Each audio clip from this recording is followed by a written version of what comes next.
magnetic moment value determines the paramagnetic character. More is the value of magnetic moment, more is the paramagnetic character. And this magnetic moment value depends upon which? The number of unpaired electrons. So we can say that more is the number of unpaired electron, more is the magnetic moment, so more is the paramagnetic behavior. ठीक है? अब this Vm is this magnetic moment is indicated by the symbol mu. इस magnetic moment को कैसे indicate करते हैं? mu से, और इसकी जो यूनिट है that is बोहर मैग्नेटॉन. जैसे मीटर सेंटीमीटर होती है ना, वैसे मैग्नेटिक मोमेंट की वैल्यू यूनिट होती है बोहर मैग्नेटॉन. बोहर तो पता है आपको, मैग्नेट पता है, टॉन कर लो आप. Bohr magneton.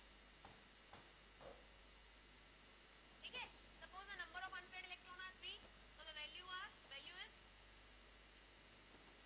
under root 15. 5 into 3 under root 15.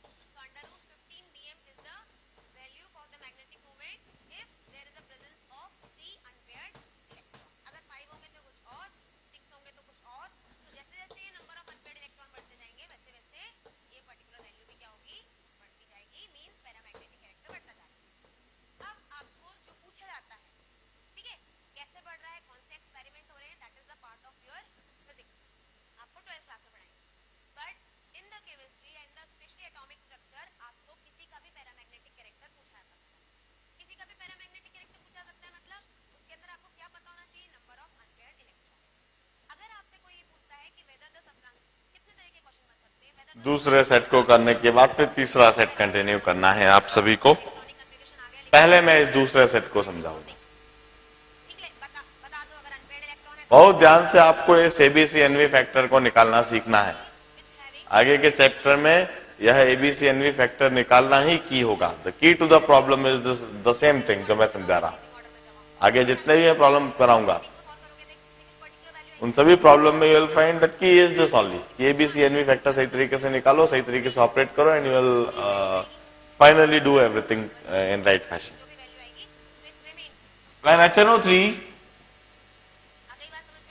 it's giving you N2O3, we can observe that nitrogen at +5 is getting transformed into nitrogen at +3. और HNO3 में सिर्फ एक ही नाइट्रोजन है. चेंज इन ऑक्सीडेशन स्टेट 2 हो रहा है. While for N2O3 के लिए हम कहेंगे 2 नाइट्रोजन के एटम हैं. यदि 2 नाइट्रोजन के एटम है, 2 नाइट्रोजन के एटम रिडॉक्स चेंज में पार्टिसिपेट करते हैं, हम चेंज इन ऑक्सीडेशन स्टेट का कंसेप्ट नहीं कह सकते. हमें कहना होगा number of electron transferred is 4. अब आप चाहें तो हाफ रिएक्शन बैलेंस करके देख लें. हाफ रिएक्शन यदि आप बैलेंस करके देखेंगे आप पाएंगे कि 4 इलेक्ट्रॉन ट्रांसफर होते हुए आपको दिख रहे हैं. When HNO3 giving you N2O4, nitrogen at +5 is getting transformed into nitrogen at +1. Change in oxidation state इधर तो 4 आएगा और इधर नंबर ऑफ इलेक्ट्रॉन ट्रांसफर आपको 8 दिखाई देगा. देखिए यहाँ पर 4s2.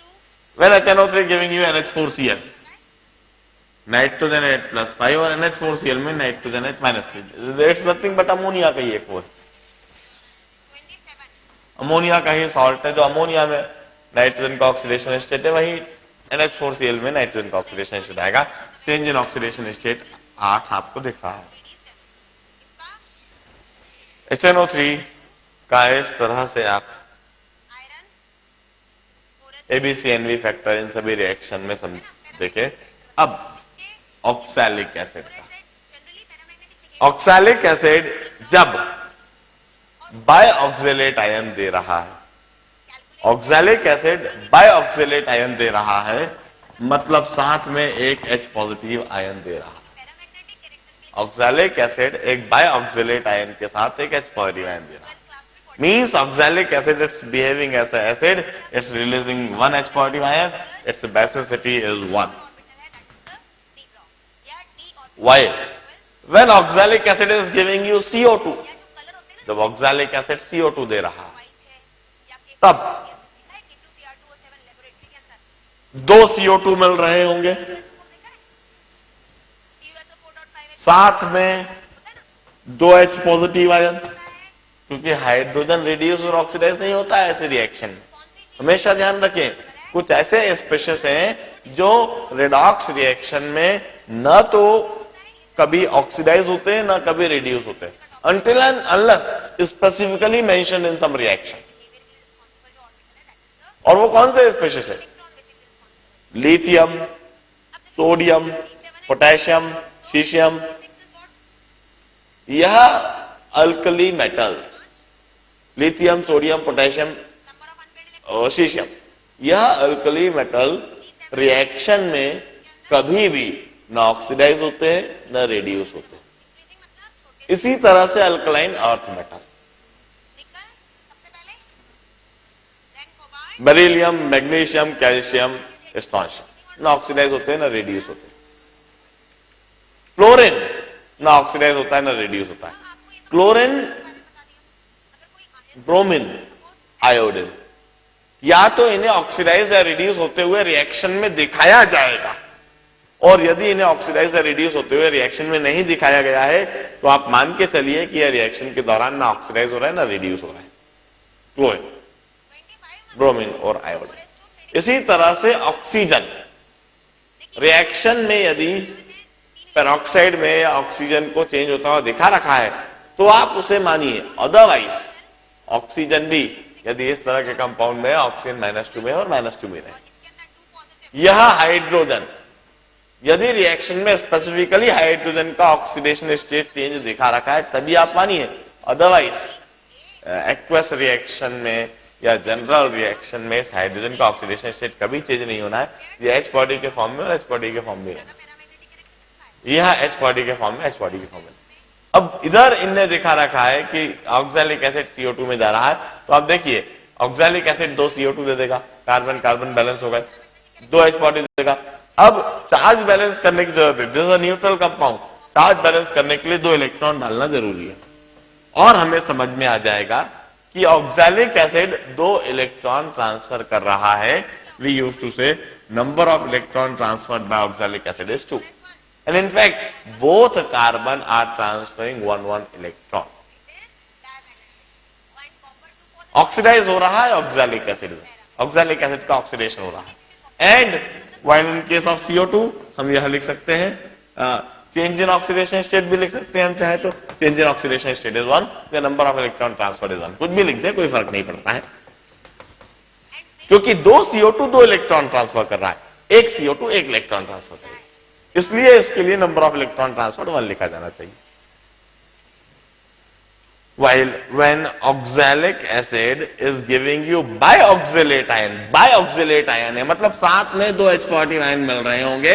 Here in this reaction oxalic acid is behaving as an acid, it's releasing 2 H40 ion, its basicity is 2, इसकी basicity 2 है। Observe सेकेंड सेट पूरी तरह से समझने के बाद तीसरा सेट करना चालू करें। बताइए Fe का ज्यादा होगा, कहीं कोई डाउट हो तो पूछ सकते हैं। इंक्रीजिंग ऑर्डर में जमाना है। हाँ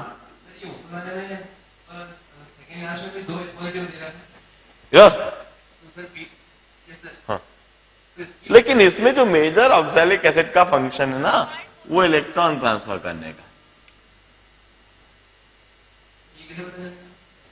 हमेशा रिडॉक्स रिएक्शन हम डोमिनेटिंग मानते हैं। इंक्रीजिंग ऑर्डर में रिडॉक्स चेंज कभी हो रहा है तो वह रिडॉक्स रिएक्शन पहले देखी जाती है, number of unpaired electron oxidation और रिडक्शन पहले होता हुआ देखा जाता है।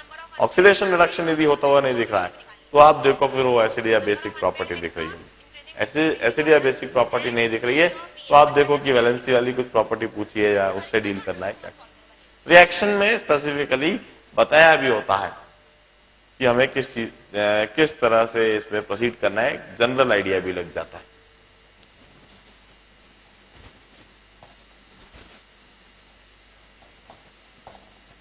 प्रॉब्लम्स करते समय यह और भी ज्यादा क्लियर होगा।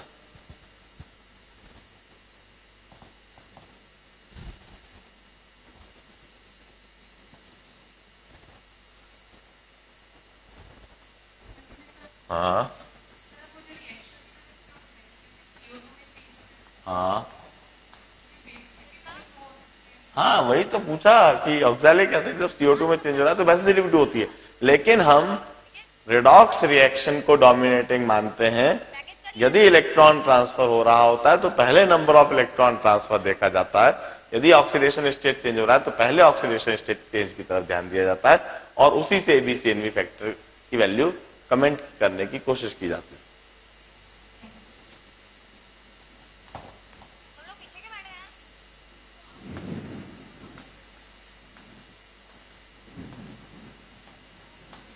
एलकेजी यूकेजी के स्टूडेंट लड़ते हैं। एलकेजी यूकेजी के स्टूडेंट लड़ते हैं, मेरी जगह मेरी जगह। हाँ, मुझे मालूम। बातचीत नहीं, फटाफट निकालिए और मुझे बताइए तीनों चीजें।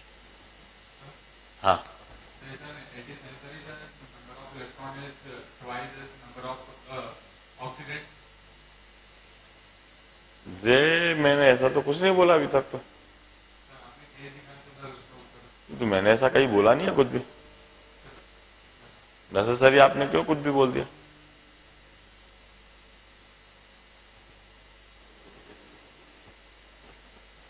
थर्ड सेट में सॉल्व करूंगा, इसके बाद थर्ड सेट पर एक बार 10 अटेम्प्ट लगा लें। इसे कोबाल्ट 3 पॉजिटिव कर लो। ठीक? हाँ जी, इस केस में तीसरा set FeSO4 giving you FeCl3। तुम लोग चला रहे हो? FeSO4 गिविंग यू FeCl3, मतलब ऐसे कैसे? Fe8+2 it is getting transformed into Fe8+3 and नहीं, देखिए क्वेश्चन सारे सुनिए। change in oxidation state is 1. Change in oxidation state is 1. होने दो। Well, when FeSO4, अब देखिए वो सल्फेट में जाए कि क्लोराइड में जाए कोई फर्क नहीं होता, वहां तो वो तो कौन से दूसरे रिएजेंट है उस बात पर डिपेंड करता है करना है। कि वहां फेरस सल्फेट ने फाइनली फेरिक क्लोराइड दे दिया, क्योंकि वहां पर क्लोराइड एनायन वाला कोई रिएजेंट रहा होगा, उसके साथ में कुछ ऐसी रिएक्शन हो गई होगी। लेकिन हमें जो ध्यान देना है वो Fe की ऑक्सीडेशन स्टेट की चेंज की तरफ। ये सबको आ गया। अच्छा, फेरस सल्फेट इसका क्या हो जाएगा? जब फेरिक सल्फेट दिया +2 तो once again change in oxidation state, 4 +2 से +3 हुआ है। फेरस सल्फेट में +2 है, फेरिक सल्फेट में +3 है। इस चेंज इन ऑक्सीडेशन स्टेट +2 से +3 होने की वजह से 1, जबकि फेरिक सल्फेट में 2 Fe है। रब कर दो। +2 से +3 पर जाने के लिए एक इलेक्ट्रॉन ट्रांसफर हुआ होगा और 2 Fe ने 2 इलेक्ट्रॉन ट्रांसफर करे होंगे। Number of electron transfer is 2। मैं इस चीज को इधर डेमोन्स्ट्रेट भी करता हूं एक और बार। इसका एक्सपेरिमेंटल वैल्यू यह जो रिएक्शन है मैं इसको इधर लिख कर दिखाता हूं। FeSO4 जब फेरिक सल्फेट देगा, equal to 1.7 calculate the number of unpaired electron. तो देखिए 2 Fe है इधर, कर सकते हो। क्या है formula? Mu is equal to इधर भी 2 FeSO4 होना कंपलसरी है। अब इसके अलावा देखिए इधर 3 सल्फेट है, इधर 2 सल्फेट है। इसकी वैल्यू एक सल्फेट कहीं से आ रहा होगा, एक सल्फेट कहीं से आ रहा होगा, एक्सपेरिमेंटल कोई दूसरा रिएजेंट होगा जो एडिशनली सल्फेट आयन दे रहा होगा, जैसे फेरिक सल्फेट। Fe बैलेंस हो गया, सल्फेट बैलेंस हो गया। अब मैं नहीं बोल अभी चार्ज बैलेंस करना बाकी है। इधर नेट न्यूट्रल मॉलिक्यूल है जबकि इधर -2 चार्ज ज्यादा है, मतलब 2 इलेक्ट्रॉन ट्रांसफर हो रहे होंगे।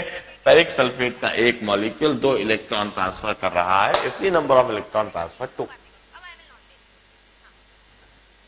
टेक। FeCl2 जब FeCl3 दे रहा होगा तो +2 से +3 पर जाते समय चेंज इन ऑक्सीडेशन स्टेट 1 कहा जाना चाहिए। अरे नंबर ऑफ इलेक्ट्रॉन निकालने FeCl2 से Fe2SO4 होल थ्राइस जब यह चीज मिल रही है ऑर्बिटल तो डी सबशेल का डी ऑर्बिटल +2 से +3 इधर भी जा रहा है, चेंज इन ऑक्सीडेशन स्टेट 1, जबकि इधर नंबर ऑफ इलेक्ट्रॉन ट्रांसफर 2 कहा जाना चाहिए। एफ की बात कब करोगे? जब एफ आएगा इलेक्ट्रॉनिक कन्फर्मेशन, मतलब 6s2 4f7 फेरस ऑक्सेलेट, फिर 5d में से जरा माइक लेकर सभी आगे आ जाए, मतलब ये हॉल कीपर सभी। फेरिक ऑक्सेलेट का क्या आप जवाब देती हो? और फिर ऐसे हो क्योंकि फेरस ऑक्सेलेट वो शेल में से इलेक्ट्रॉन और ABCNV फैक्टर हेडिंग डाल लीजिए फोटो इलेक्ट्रिक इफेक्ट 1 2 और 3 और 4। फेरस ऑक्सलेट का 1 2 या 3 या 4। हाँ हाँ कितना 1 2 या 3 या 4। आप तो ये बोलो n इक्वल टू मत बोलो, बस आप तो 1 या 2 या 3 या 4।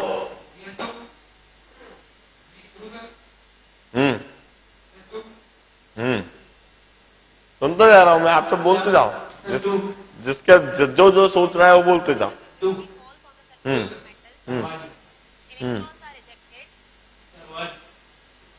Ferrous oxalate when giving you some product given, तब हाँ हाँ हाँ बोलो आप, बस मैं सुन रहा हूँ।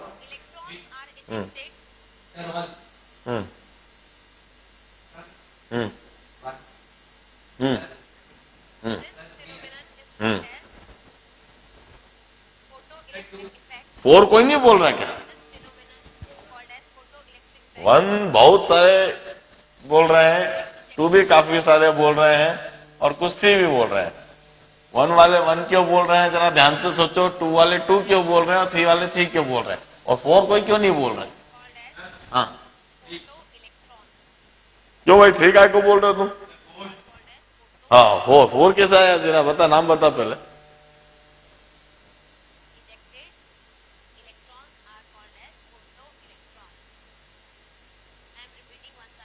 देखिए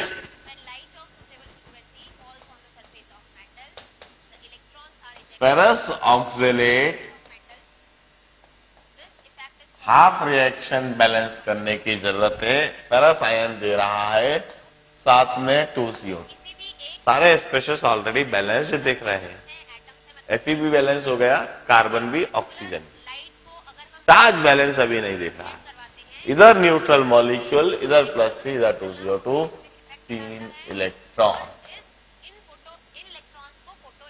A molecule of ferrous oxalate is transferring 3 electrons.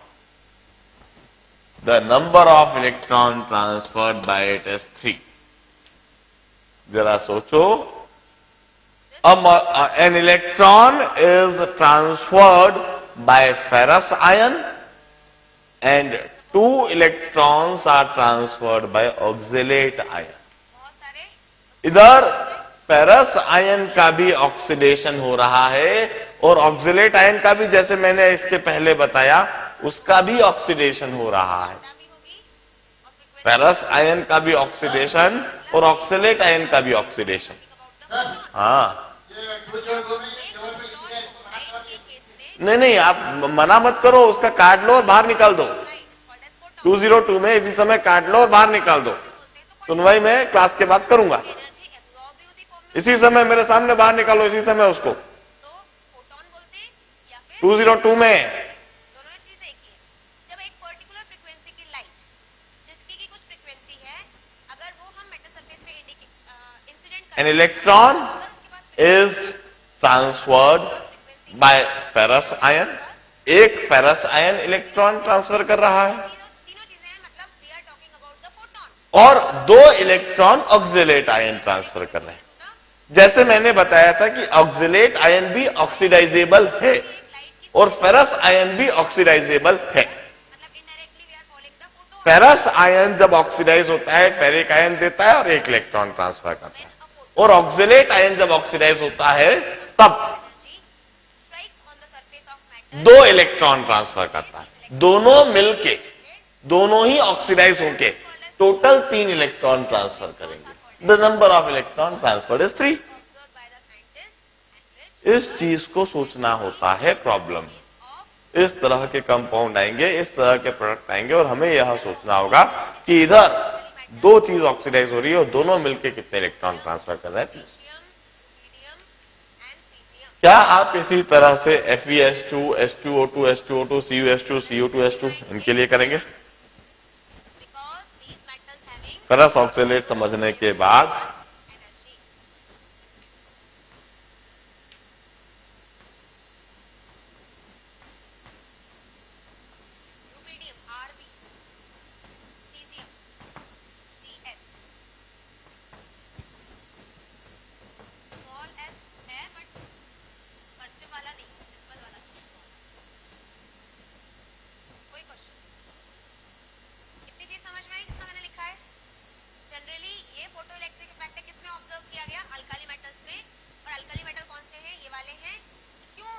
मैं FeS2 भी समझाता हूं। क्या होती है? कम होती है। FeS2 के लिए ABCNV फैक्टर क्या है? आयनाइजेशन एनर्जी मतलब FeS2 के लिए क्या आता है? Remove an electron from what's the the answer? अगर इनकी आयोनाइजेशन एनर्जी कम है, इट मींस दैट किसी ने सॉल्व करा? वाला इलेक्ट्रॉन है उसका अट्रैक्शन न्यूक्लियस से कम है। बोल सकते हैं? मैं समझा देता हूं। मनी ऑफ देयर नहीं, 9 भी नहीं है। FeS2 हम रिएक्टेंट जिसका हमको ABCNV फैक्टर निकालना है वो तो हमने लिखा है। हम देखते हैं प्रोडक्ट में क्या क्या मिल रहा है, जो स्पीशीज है उनकी ऑक्सीडेशन स्टेट क्या है। Definitely there some redox change. हम कहते हैं यह जो Fe है प्रोडक्ट साइड Fe3+ में जा रहा है। यह जो Fe है प्रोडक्ट साइड Fe3+ में जा रहा है। और यह जो सल्फर है, यह सल्फर प्रोडक्ट साइड देखें सल्फेट आयन में जा रहा है, और सल्फेट आयन में सल्फर +6 पर होता है। हम रिएक्शन को पूरी बैलेंस करने के बजाय सिर्फ रेलेवेंट स्पीशीज के ऑक्सीडेशन स्टेट्स देख ले। FeS2 तो ऐसा कैसे लिखा? Fe का प्रोडक्ट में +3 ऑक्सीडेशन स्टेट है, सल्फर का प्रोडक्ट में प्रोडक्ट साइड देखना है +6 ऑक्सीडेशन स्टेट, और एक Fe और 2 सल्फर है, यह प्रोडक्ट में मिल रहा। 60 और आपके अब इधर नेट चार्ज 0 है, इधर नेट चार्ज +3 +12 15 है, मतलब साथ में 15 इलेक्ट्रॉन ट्रांसफर हो रहे होंगे। FeS2 is transferring 15 electrons. The number of electron transferred by FeS2 is 15. चाहे तो आप इसे बैलेंस करके देख लें, हाफ रिएक्शन को चाहे तो आप पूरा बैलेंस करके देख लें। एक FeS2 का मॉलिक्यूल 15 इलेक्ट्रॉन ट्रांसफर करता हुआ आपको दिखाई देगा। सल्फर सल्फेट का निकाल के देख लो। सल्फेट आयन में सल्फर का oxidation state X 4 × -2, this is equal to -2। X के लिए सॉल्व कर लो, +6 आ जाएगा। सल्फेट आयन में सल्फर हमेशा +6 पर होता है। यह सल्फेट आयन है, इसमें सल्फर का निकाल लो, सल्फेट आयन मिल रहा है प्रोडक्ट में। और उसमें से भी जो सबसे ज्यादा यूज होता है दैट इज द सीजियम। चार ऑप्शन में अगर सीजियम रहता है तो सीजियम को पहले टिक करना, ठीक है? चाहे तो हाफ रिएक्शन बैलेंस करके देख लें। लीजिए मैं हाफ रिएक्शन बैलेंस करके दिखा देता हूं। FeS2 giving you Fe2 SO4 whole thrice. 2 Fe हैं तो इधर भी 2 Fe डाल दिए, दो मेटल इलेक्ट्रोड Fe बैलेंस हो गए। इधर 4 सल्फर है जबकि इधर 3 सल्फेट आयन, मतलब एक सल्फेट आयन बनके कहीं और किसी और के साथ जा रहा होगा। ठीक है, because electrodes are what? They are the metal rods. अब ऑक्सीजन को बैलेंस कर देते हैं। Fe बैलेंस है, सल्फर बैलेंस है। ऑक्सीजन को बैलेंस कर देते हैं कैसे? 4 × 3 12 ऑक्सीजन इधर है, 4 ऑक्सीजन इधर है, कुल मिला के 16 ऑक्सीजन। 16 ऑक्सीजन 32H पॉजिटिव के साथ में कंबाइन करके 16 वाटर मॉलिक्यूल इधर देंगे। ऑक्सीजन बैलेंस हो गया। चार्ज बैलेंस करना है। इधर टोटल चार्ज इधर 0 है, इधर 32 पॉजिटिव चार्ज, 2 नेगेटिव चार्ज, कुल मिला के इधर 30 पॉजिटिव चार्ज है, तो 30 इलेक्ट्रॉन इधर ऐड अप होने चाहिए। 2 FeS2 के मॉलिक्यूल 30 इलेक्ट्रॉन ट्रांसफर कर रहे हैं। एक FeS2 का मॉलिक्यूल 15 इलेक्ट्रॉन ट्रांसफर करेगा। और ये इलेक्ट्रॉन डेफिनेटली नेगेटिव चार्ज के कहां जाएंगे? पॉजिटिव टर्मिनल की तरफ, और पॉजिटिव टर्मिनल की तरफ हम इस तरह से नंबर ऑफ इलेक्ट्रॉन ट्रांसफर देखते हैं। बिकॉज़ मूवमेंट ऑफ इलेक्ट्रॉन, ये नेगेटिव टर्मिनल है, therefore attraction is strong, attraction is last set कीजिए। And that's why current flow, और यहां पर गैल्वेनिक कि how the electrons are ejected. कितनी चीज समझ में आ गई? ये वाला पार्ट समझ में आ गया? Now how the ejection of electron will take place. See what happens, इसको हटा दो फोटोइलेक्ट्रिक सेल को।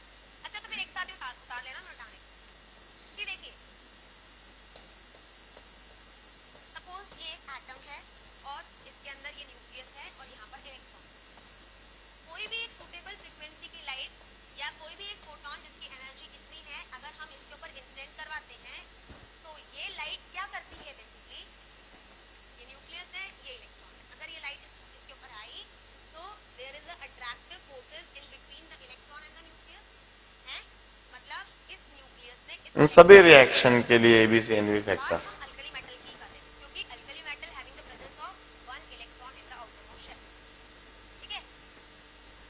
If this photon incident on this metal surface, यहाँ पर इस न्यूक्लियस ने इस इलेक्ट्रॉन को अट्रैक्टिव फोर्सेस से बांध रखा है, and this attractive forces in terms of energy is called as binding energy,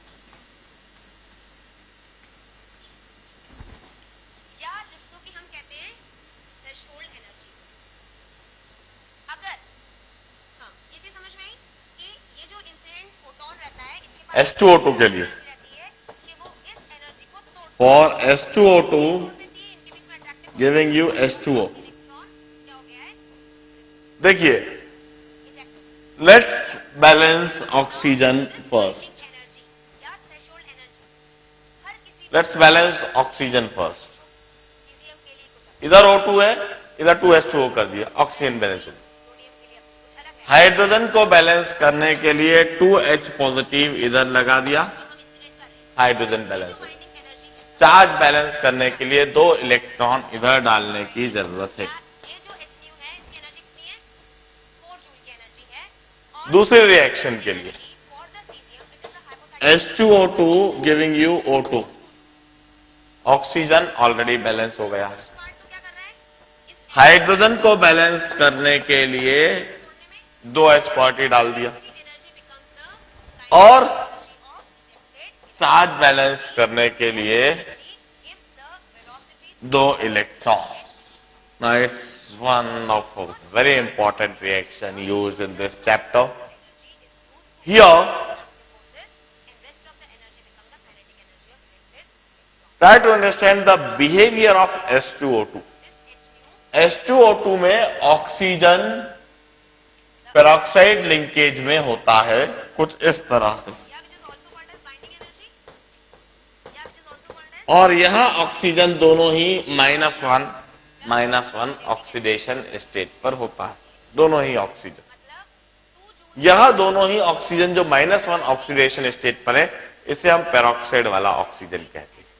which provides the velocity यह ऑक्सीजन जो कि -1 में है, यह फर्दर इसका ऑक्सीडेशन स्टेट कम हो सकता है, energy की -1 से यह -2 में जा सकता है। करें इंसिडेंट एनर्जी फर्दर यदि H2O2 का ऑक्सीडेशन स्टेट कम हो जाए, मतलब H2O2 फर्दर रिड्यूस हो जाए, थ्रेशोल्ड एनर्जी इतनी, जब हम फ्रीक्वेंसी की बात करेंगे H2O2 फर्दर रिड्यूस हो रहा है 2 इलेक्ट्रॉन को लेकर, so this is the minimum amount इस रिएक्शन में H2O2 is behaving as oxidizing agent. है जो Here H2O2 is और दे कौन रहा है, मिल कहाँ oxidizing agent.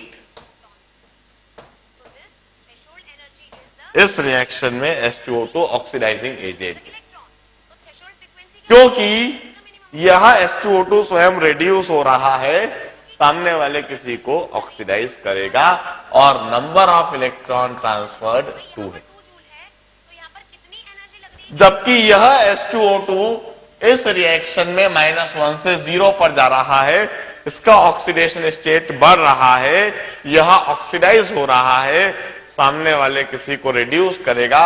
इस रिएक्शन में H2O2 it's behaving as reducing agent. बाकी बचा बुचा पार्ट बन जाता है kinetic I mean to say H2O2 have got dual nature.